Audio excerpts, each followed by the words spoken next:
Yoel Romero, the Soldier of God, a wrecking machine. He's an Olympic silver medalist wrestler built like a superhero made of steel. For years, his name has struck fear in the middleweight division, battling anyone in his way, and now he's looking to capture his first belt by moving to light heavyweight. To complete this mission, he'll have to go through one of the most competitive divisions in the sport of MMA, the Bellator light heavyweight division. Who will he have to beat? Will this finally be his path to glory? Number 5, Phil Davis. The first entry on the list is his first Bellator opponent, Mr. Wonderful Phil Davis. Davis is one of the most calculated fighters in the business. Notice how Davis is never in any other fighter's highlight reels. He is smart and knows how to win without taking damage. No doubt he will avoid Romero's power and look to take this fight to the ground. That being said, it's not uncommon for two great wrestlers to meet and keep the entire fight in the standing position. Davis will come in with close to a 5-inch reach advantage. Will he try to keep this fight at range? Romero is explosive, and one wrong move from Davis could see him being part of Yoel Romero's highlight reel. Number 4, Gegard Mousasi. Gegard Mousasi continues to bully middleweights and welterweights who challenge for his belt. But how will he deal with the much bulkier and stronger Romero? Mousasi is known for his snapping jab. That lethal jab does a great job in setting up his attacks, from kicks to clinch work to overall cage control. He also has a 3-inch reach advantage over Romero. Could that jab prove to be the real difference? Question is, where does this fight even take place?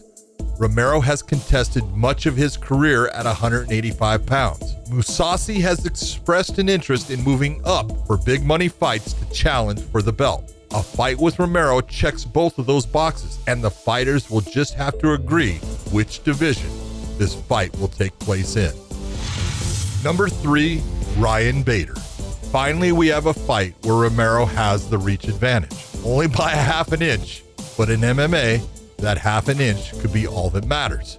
No doubt this one is about who dominates the ground and pound exchanges. This is a fight where you will hear the punches and elbows landing in the arena and at home. And while both can throw bombs, I suspect this one will be about the fighter who controls the clinch work and gets the better takedown. Romero has the better athletic footwork in this one and the ability to cover a lot of ground with his strikes. Bader doesn't fight well when he's moving backwards. Can Romero make him move in that position? It will come down to who gets in first and wins the early exchanges. A win over Bader will prove that Romero has what it takes to be a Bellator champion.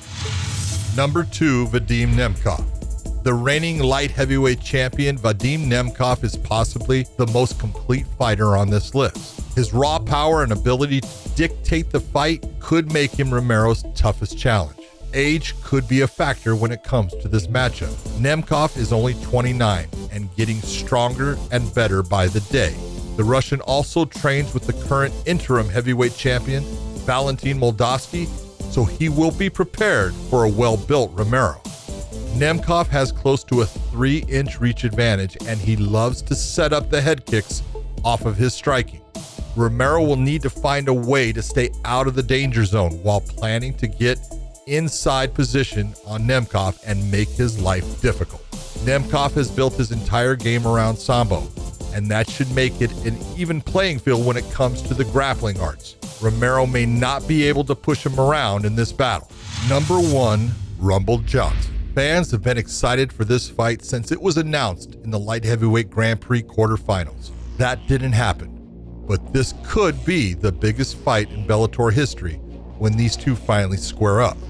Rumble and Romero both have huge star power and even bigger knockout power.